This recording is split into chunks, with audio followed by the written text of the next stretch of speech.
Faris, orang Pening. Hari tu mau cari rumah, mesti ada tanah, boleh parking 2 biji kereta agar tak mau kerai.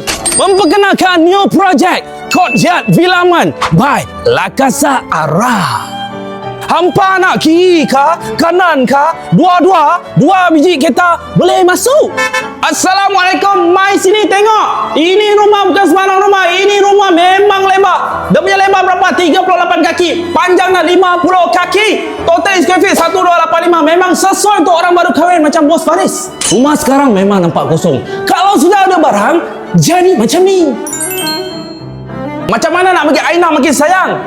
Kasih buat tabletop dekat sini lah, kitchen. Kenapa Villaman ni special, Faris? Sebab kita belanja courtyard untuk ground floor. Memang sangat luas.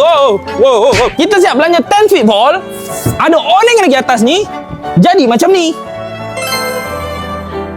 Private garden boleh buat. Wet kitchen boleh buat. Ini bilik master.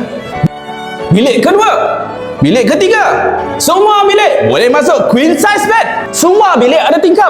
Air ventilation bagus. Toilet ada 2. Fully tiles. Kawasan selamat Garden and Kitchen. Harga RM328,000. Free legal fee dan 100% loan lagi. Nak info lebih lanjut, boleh kontak nombor di atas. Watcha!